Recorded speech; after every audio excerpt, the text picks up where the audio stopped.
Chers amis internautes, chers camarades, vous êtes sur ERFM. Aujourd'hui, nous vous proposons une toute nouvelle émission de radio intitulée Il faut le savoir. Dans cette émission, nous aborderons un thème différent par épisode. Chaque sujet sera analysé à l'aide d'abondantes citations d'auteurs ayant tous réfléchi ou écrit sur le sujet.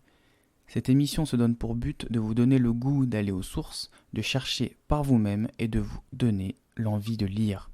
Car comme le dit le président, il faut faire l'effort de lire. Il n'y a rien d'autre que la lecture. Et d'ailleurs, même si je le fais en ce moment, la contemplation passive d'une vidéo ne remplace pas l'acte de pensée de la lecture. Et l'effondrement de la lecture est une des clés aussi aujourd'hui de l'effondrement de la pensée occidentale.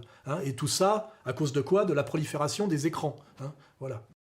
Notre premier sujet abordé sera celui de l'avortement. En effet, celui-ci vient d'être inscrit dans la Constitution française comme liberté individuelle fondamentale, alors que certains États aux États-Unis, la Pologne ou encore la Hongrie en restreignent l'accès. Liberté individuelle. Certainement pas pour le petit individu qui se trouve dans le ventre de sa mère en tout cas. Souvenez-vous du slogan « Mon corps m'appartient ». Mais enfin, le fœtus n'est pas ton corps. Il s'agit d'un être distinct à l'intérieur de ton corps. Pour l'avortement, si c'est une liberté pour la mère, ce n'est certes pas un progrès pour l'enfant à naître, nous disait Alain Soral dans son dialogue désaccordé avec la carpette Nolo. En 2002, dans Jusqu'où va-t-on descendre, il expliquait déjà, je cite, « déresponsabilisation de l'individu et désacralisation de la vie qui conduisent aujourd'hui le législateur à porter à 12 semaines la limite légale de l'avortement, en attendant plus, toujours plus, jusqu'à la banalisation planifiée de l'infanticide. Inconséquence érigée en style de vie, pour que tourne à plein régime la société du désir de consommation, qui permet à la jeune fille moderne d'être à la fois pour l'avortement le plus libre, contre la peine de mort, pour des coupables lointains mais pas pour l'innocent dans son ventre, et écologiste, toujours prête à laisser faire la nature, sauf quand celle-ci s'adresse directement à elle. » Fin de citation. Oui, c'est un sujet compliqué que j'ai déjà traité il y a très longtemps dans un de mes abécédaires sur les deux approches de l'avortement. On va dire l'approche sérieuse qui consiste à aider les femmes dans des cas dramatiques. On pense au viol, on pense peut-être même aussi d'ailleurs aux enfants identifiés très tôt comme anormaux. Et donc cette approche, on va dire, saine, d'une approche qui a beaucoup plus à voir avec l'inconscience, l'individualisme féministe avec l'idéologie du « mon corps m'appartient » et qui amène à un moment donné, quand c'est poussé à l'extrême comme aujourd'hui d'ailleurs, au droit à l'infanticide. Alors ce qui est assez étrange d'ailleurs, c'est que ce droit à l'infanticide se présente comme progressiste, alors que par ailleurs, si on attribuait ça à la politique hitlérienne eugéniste dans les années 30, ce qui n'a pas été le cas, on crierait au scandale absolu. Et là, ce qui est étrange, c'est qu'en fait, cette régression et cette dimension barbare qui consiste à mettre à mort des presque bébés, parce que ce sont quand même des êtres vivants, c'est trop facile de dire que tant que le bébé n'est pas sorti, il n'est qu'une chose. C'est évidemment un mensonge intenable. Tout ça s'habille, comment dirais-je, du masque du progressisme et de la gauche. Un peu d'ailleurs comme tout ce qui va mal en ce moment, le woke, le cancel, etc.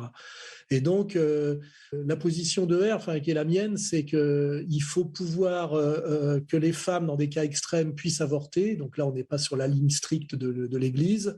Et en même temps, l'avortement de confort, l'avortement répété est quelque chose de très malsain et de très dangereux.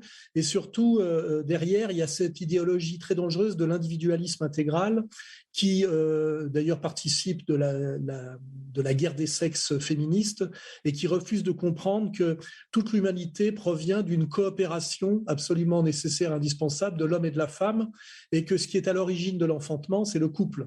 Dans cette histoire aussi, on élimine totalement l'homme sous prétexte qu'il apporte la portion congrue dans l'affaire, mais enfin, il est quand même là. Et en fait, il faut à la fois protéger le droit des femmes à l'avortement dans des situations extrêmes, qui devrait être jugé de manière collégiale et pas individuelle, et essayer de sortir de cette idéologie mortifère qui confine à l'infanticide. Et malheureusement, on voit aujourd'hui qu'il y a une poussée qu'on peut qualifier de réactionnaire, notamment aux États-Unis, tellement on est allé loin de l'autre côté. C'est-à-dire que c'est les exagérations de l'individualisme libertaire, presque assassin, qui fait aujourd'hui qu'il y a une réaction violente de la part des gens qui se réclament on va dire de la loi naturelle, qui est en fait la loi religieuse, hein, qui est considérée comme la loi de Dieu. Donc, toujours pareil, les extrêmes entraînent les extrêmes.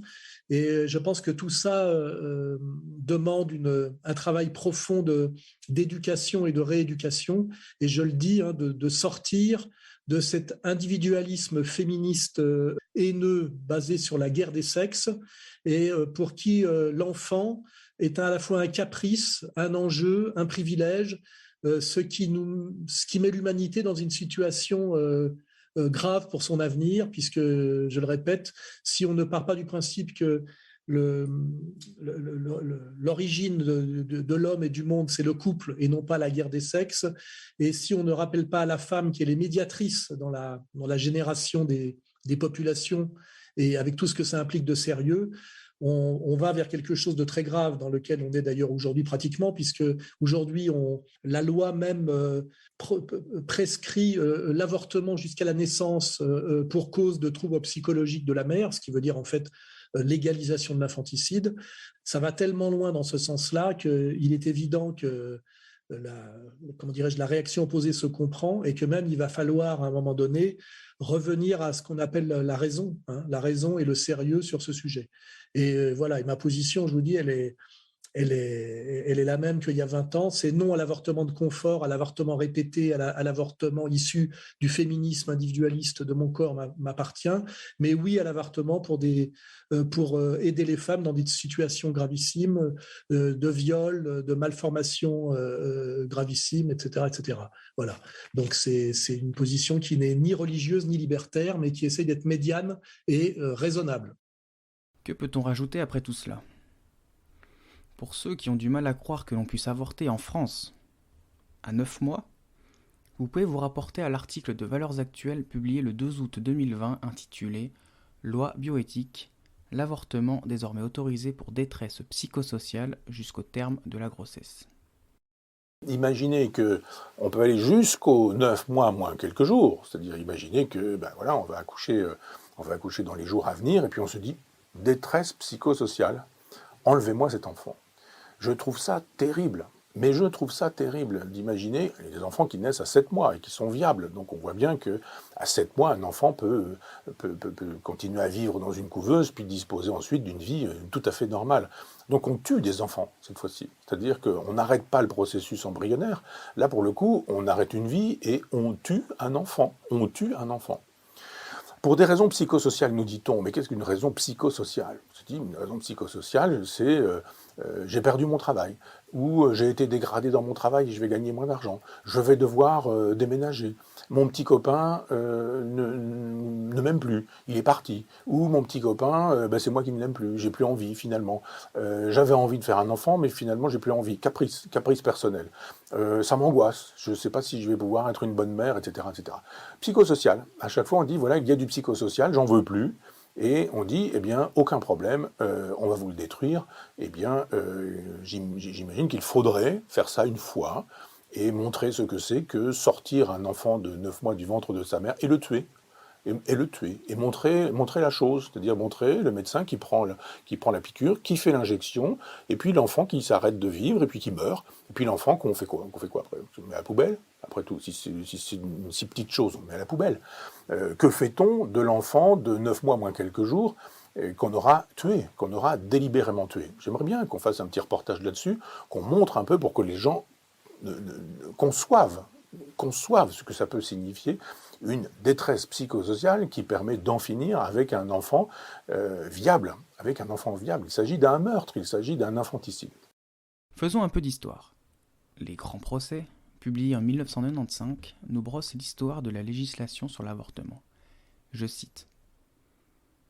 Les pays méditerranéens, telle l'Italie, jusqu'à la loi de décembre 1975, l'Espagne, le Portugal et la Grèce ont longtemps assimilé l'avortement à un crime. L'opposition des églises notamment a entravé tout processus de libéralisation.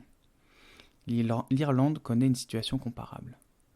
En France, jusqu'en 1975, l'avortement est un délit passible du tribunal correctionnel. Mais les juges peuvent infliger de lourdes peines criminelles dans certains cas. En règle générale, les peines les plus lourdes frappent ceux qui pratiquent l'avortement et non les femmes qui y ont recours. Très tôt, les États scandinaves et les pays socialistes ont autorisé l'avortement. De même, le Japon, la Grande-Bretagne et quelques États des États-Unis ont assorti cette autorisation de certaines conditions. Après la Première Guerre mondiale, la France connaît de graves problèmes démographiques. On considère que la contraception et l'avortement risquent d'aggraver le déficit des naissances. La majorité conservatrice élue à la Chambre des députés en 1919 est favorable à ces thèses et pense que l'avortement doit être particulièrement réprimé. Déjà, il est considéré par le Code pénal comme un délit, l'article 317. La loi de 1920 condamne de même l'intention d'avorter. À partir de la loi de 1923, la répression s'accentue.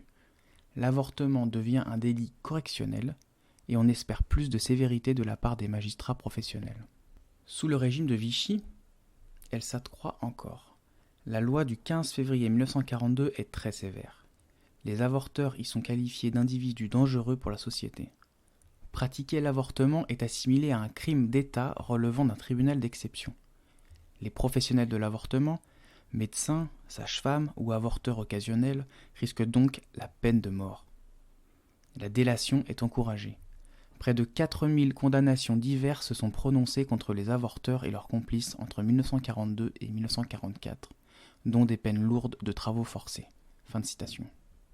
Si l'on veut trouver un côté positif à la loi Veil, on peut dire qu'il a mis un terme à l'existence d'un avortement clandestin, très dangereux pour la santé de la mère, en faisant un acte médical placé sous la surveillance de spécialistes.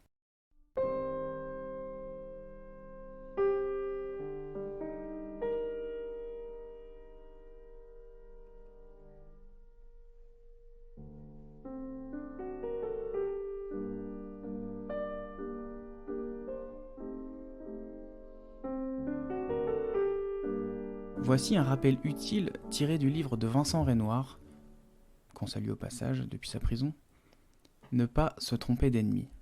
Je cite. En 1881, un médecin légiste publia une étude sur l'avortement. S'appuyant sur différentes statistiques, il démontra que le mal prenait de l'ampleur. De 1826 à 1860, le nombre d'affaires d'avortement jugées aux assises avait presque quadruplé, passant de 8 à 30, pendant que le nombre d'accusés avait bondi de 12 à 79. Or, il ne s'agissait que de la pointe de l'iceberg, car toutes les affaires n'étaient pas découvertes, et parmi celles qui étaient découvertes, toutes ne se terminaient pas aux assises. 30 ans plus tard, d'ailleurs, un auteur poussa un cri d'alarme. En moins de 7 ans, le nombre d'avortements recensés avait triplé. En 1922, un Français qui luttait contre la dépopulation du pays, le général Maitreau, M-A-I-D-R-O-T, écrivit « La Société obstétricale de France estime que l'avortement détruit, dans notre malheureux pays, le tiers des enfants à naître. Exagération ? Non. En juin 1939, on apprit qu'en France, 10 000 officines clandestines participaient à 450 000 avortements annuels. Preuve qu'avant même la Seconde Guerre mondiale, l'avortement avait gagné les esprits. Je rappelle que peu avant l'adoption de la loi Veil, en France, on déplorait chaque année entre 50 000 et 80 000 avortements. Dans cette affaire donc, les féministes et les médias n'ont fait qu'exprimer un élan populaire irrésistible pour le droit d'avorter librement. La presse, la télévision, la radio n'ont pas créé le mouvement. Elles n'ont fait que lui donner une visibilité plus grande. Elles ont agi comme une caisse de résonance. Tôt ou tard, avec ou sans Simone Veil, une loi aurait été votée. Parce que les principes matérialistes avaient gagné les esprits. Fin de citation. C'est toujours un drame, cela restera toujours un drame. C'est pourquoi, si le projet qui vous est présenté tient compte de la situation de fait existante, s'il admet la possibilité d'une interruption de grossesse, c'est pour la contrôler et autant que possible en dissuader la femme. Nous pensons ainsi répondre aux désirs, conscients ou inconscients, de toutes les femmes qui se trouvent dans cette situation d'angoisse, si bien décrite et analysée par certaines des personnalités de votre commission spéciale a entendu au cours de l'automne 1973. Actuellement, celles qui se trouvent dans cette situation de détresse, qui s'en préoccupe? La loi les rejette non seulement dans l'opprobre, la honte et la solitude, mais aussi dans l'anonymat et l'angoisse des poursuites. Contraintes de cacher leur état, trop souvent elles ne trouvent personne pour les écouter, les éclairer et leur apporter un appui et une protection. Parmi ceux qui combattent aujourd'hui une éventuelle modification de la loi répressive, combien sont-ils ceux qui se sont préoccupés d'aider ces femmes dans leur détresse? Combien sont-ils ceux qui, au-delà de ce qu'ils jugent comme une faute, ont su manifester aux jeunes mères célibataires la compréhension et l'appui moral dont elles avaient un si grand besoin? Posons-nous maintenant la question de ce que deviennent les fœtus à l'ère de Big Pharma et de l'avortement industriel. Une vidéo explicite embarrasse le planning familial américain. Vous en avez certainement entendu parler. Un article du Figaro du 15 juillet 2015 rapporte, je cite, « Piégée par des militants pro-life en caméra cachée, une responsable du planning familial détaille la collecte et le trafic auquel se livre l'organisation, accusée de vendre des organes de fœtus avortés pour la recherche. 2 militants se sont fait passer pour des représentants d'une société biotechnologique et ont filmé en caméra cachée leur rencontre avec le docteur Deborah Nucatola, responsable du planning familial, en juillet 2014, dans un restaurant californien. Celle-ci, entre 2 bouchées de salade et 2 gorgées de vin rouge, parle du prix des organes, entre 30 et 100 $ par spécimen, et évoque le fait que souvent les fœtus ne sortent pas en un seul morceau mais démembrés.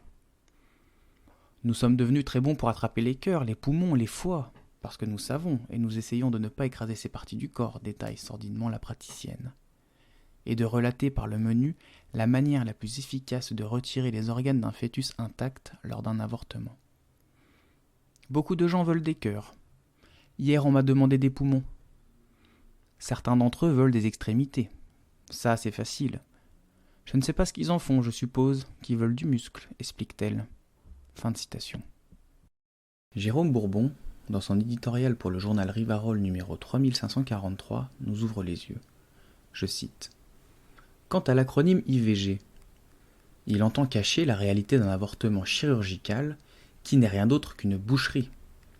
En 1975, la loi Veil prévoyait un délai de 10 semaines de grossesse pour avorter. En 2001, la loi Aubry prolongeait le délai à 12 semaines.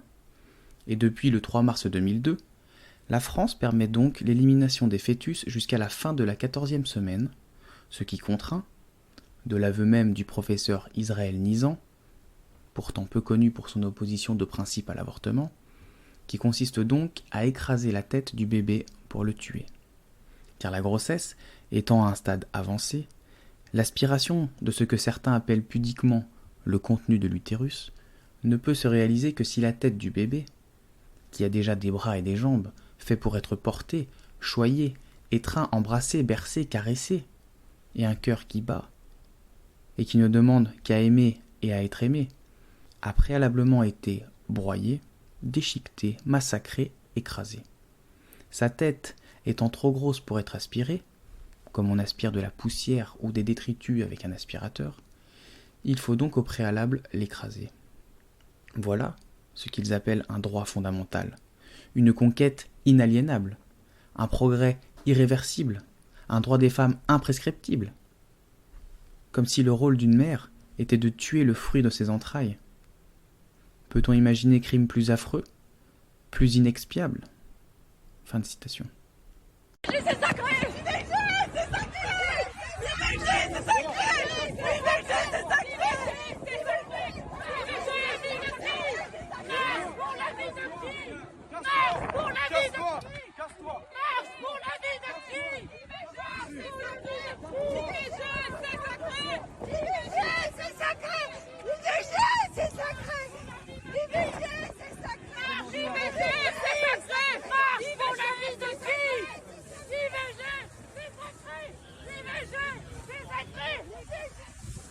Avez-vous déjà entendu parler de Bernard Nathanson ? C'était sûrement l'un des plus gros avorteurs de New York. Il déclara avoir procédé à environ 75 000 avortements. Un article publié sur le Salon Belge, à sa mort en 2011, nous raconte, je cite, « Il dirigea à Manhattan le Centre pour la santé reproductive et sexuelle, qui qualifiera plus tard de « plus grands avortoirs du monde occidental ». À la fin de 1978, tout bascule. Le docteur Nathanson réalise à cette époque son dernier meurtre, comme il le disait lui-même. Il entre dans le combat pour la vie. Il entre en 1985 dans ce pathétique sauvetage avec un document bouleversant, insoutenable, d'un impact extraordinaire, d'une puissance évocatrice sans précédent. Un film de 28 minutes, Le cri silencieux. Le docteur Nathanson y décrit les différentes étapes du développement d'un fœtus, puis, à l'aide des images d'un sonogramme, commente dans le détail l'avortement d'un petit être de 12 semaines par la méthode de la succion. On voit l'enfant se débattre pour tenter d'échapper aux instruments chirurgicaux.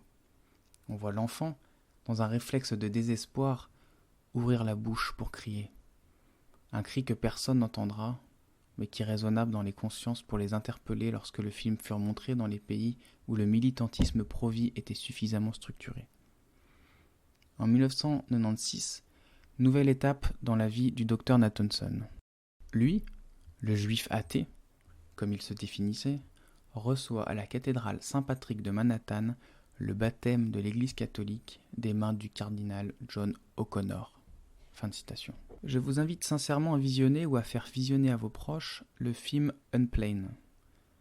Le site infochrétienne.com nous raconte, je cite, « Ce film relate l'histoire vraie d'Abby Johnson, une jeune femme qui s'engage bénévolement dans un planning familial. Motivée par son envie d'aider les autres femmes, convaincue du bien fondé de son action et travailleuse acharnée, Abby Johnson devient rapidement une des plus jeunes directrices de clinique du planning familial. Après avoir assisté à l'aspiration d'un fœtus de 13 semaines, une expérience traumatisante, la jeune directrice change de cap et devient militante pro-life. » Fin de citation. Bouleversant, ce film remettra les pendules à l'heure. Abby Johnson est dans la pièce à côté. Ici ? Pour commencer cette réunion, la direction du planning familial va remettre le prix de l'employé de l'année à Abby Johnson. Voici Abby, la nouvelle bénévole. Abby, Cheryl D'Alessandro, la directrice de la clinique. Je serai la plus jeune directrice du planning depuis sa création. Tu seras responsable des avortements qui se feront à la clinique. C'est une véritable occasion de faire changer les choses. Quoi que tu fasses de bien dans ta vie, tu seras toujours une tueuse d'enfants. La seule qui a changé, c'est toi, Abby. Non mais tu t'entends parler de ces procédures, je te rappelle qu'on est en train de parler de bébé. Je n'ai pas à m'excuser ou avoir honte de faire un métier qui aide les femmes en détresse. Au fond de moi, j'ai peur, je doute encore. Je sais, mais il y a une chose sur laquelle tous les experts s'accordent, c'est qu'à ce stade de grossesse, le fœtus ne ressent rien. Hé Abby, excuse-moi de te déranger, mais ils vont avoir besoin d'un coup de main au bloc. Tu peux venir ?